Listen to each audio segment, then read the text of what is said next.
Winnie the Pooh, Chapter 2, in which Pooh goes visiting and gets into a tight place. Edward Bear, known to his friends as Winnie the Pooh, or Pooh for short, was walking through the forest one day, humming proudly to himself. He had made up a little hum that very morning as he was doing his stoutness exercises in front of the glass.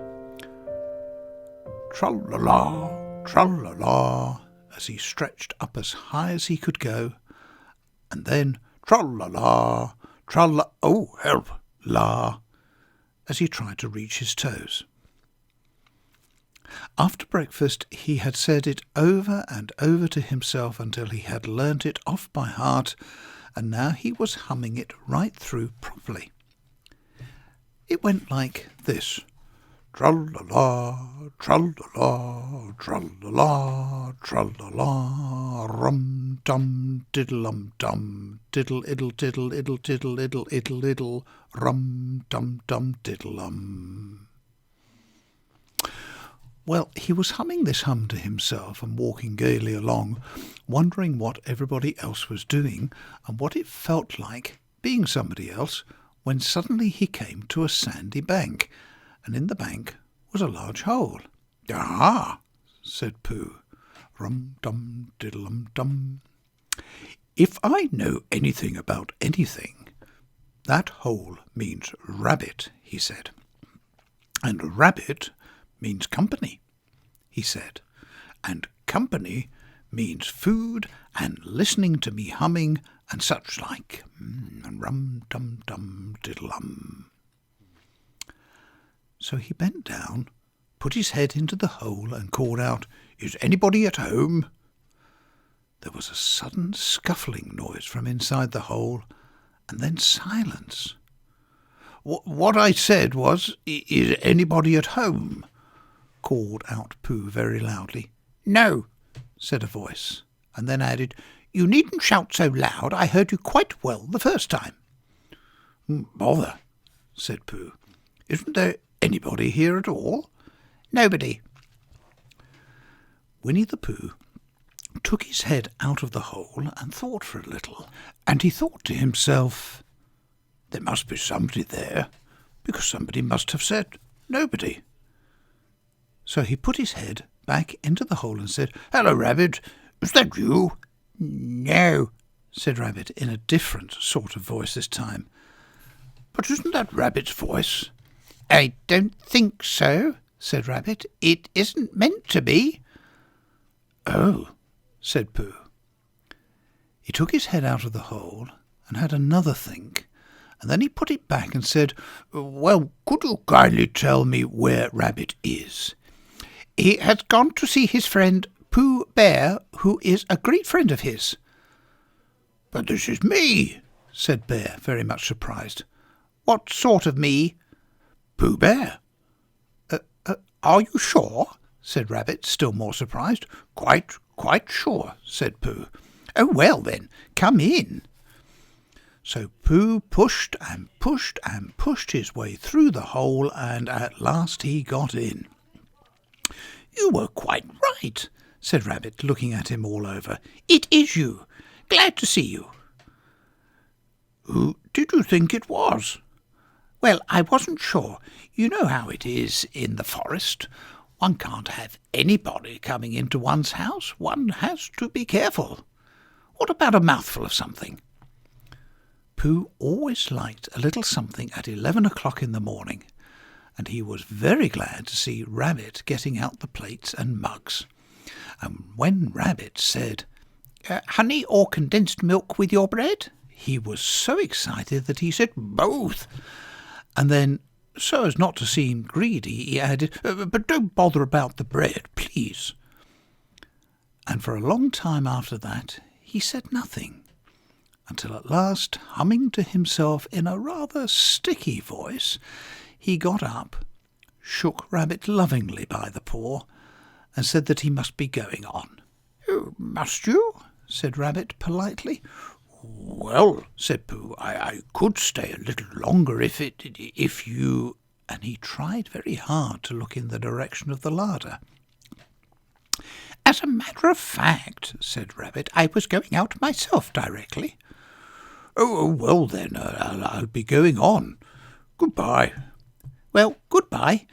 If you're sure you won't have any more." "Is there any more?" asked Pooh quickly. Rabbit took the covers off the dishes and said, "No, there wasn't."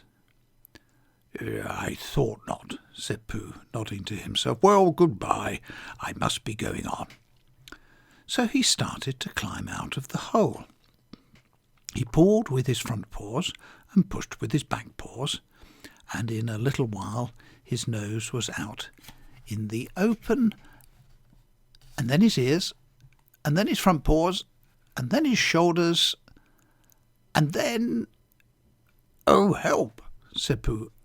I'd better go back." "Oh, bother," said Pooh. "I shall have to go on." "Oh, I can't do either," said Pooh. Oh, help and bother."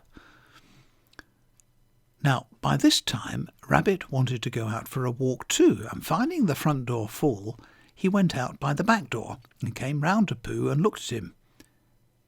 "Hello, are you stuck?" he asked. No, said Pooh carelessly. "Just resting and thinking and humming to myself."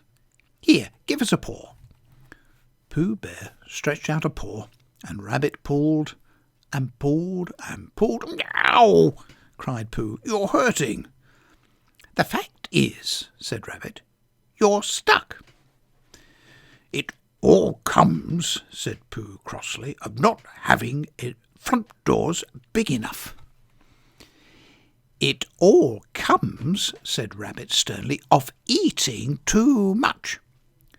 "I thought at the time," said Rabbit, "only I didn't like to say anything," said Rabbit. "That one of us was eating too much," said Rabbit, "and I knew it wasn't me," he said. Well, I shall go and fetch Christopher Robin." Christopher Robin lived at the other end of the forest, and when he came back with Rabbit and saw the front half of Pooh, he said, "Silly old bear," in such a loving voice that everybody felt quite hopeful again. "I was just beginning to think," said Bear, sniffing slightly, that Rabbit might never be able to use his front door again, and I should hate that," he said. "So should I," said Rabbit. "Use his front door again?" said Christopher Robin. "Of course he'll use his front door again." "Good," said Rabbit. "If we can't pull you out, Pooh, we might push you back." Rabbit scratched his whiskers thoughtfully and pointed out that when once Pooh was pushed back, he was back, and of course nobody was more glad to see Pooh than he was. Still, there it was. Some lived in trees and some lived underground, and— "You mean I'd never get out?" said Pooh. "I mean," said Rabbit, "that having got so far, it seems a pity to waste it." Christopher Robin nodded. "Then there's only one thing to be done," he said. "We shall have to wait for you to get thin again." "How long does getting thin take?" asked Pooh anxiously. "About a week, I should think." "But I can't stay here for a week." "You can stay here all right, silly old bear. It's getting you out which is so difficult." "We'll read to you," said Rabbit cheerfully. "And I hope it won't snow," he added. "And I say, old fellow, you're taking up a good deal of room in my house. Do you mind if I use your back legs as a towel horse? Because, I mean, there they are, doing nothing, and it would be very convenient just to hang towels on them." "A week," said Pooh gloomily. "What about meals?" "I'm afraid no meals," said Christopher Robin, "because of getting thin quicker. But we will read to you." Bear began to sigh, and then found he couldn't because he was so tightly stuck, and a tear rolled down his eye, and he said, Then would you read a sustaining book, such as would help and comfort a wedged bear in great tightness? So for a week Christopher Robin read that sort of book at the north end of Pooh, and Rabbit hung his washing on the south end. And in between, Bear felt himself getting slenderer and slenderer. And at the end of the week, Christopher Robin said, "Now." So he took hold of Pooh's front paws, and Rabbit took hold of Christopher Robin, and all Rabbit's friends and relations took hold of Rabbit, and they all pulled together. And for a long time Pooh only said, "Wow!" and "Oh!" And then all of a sudden he said, "Pop!" just as if a cork were coming out of a bottle. And Christopher Robin and Rabbit and all Rabbit's friends and relations went head over heels backwards, and on the top of them came Winnie the Pooh, free.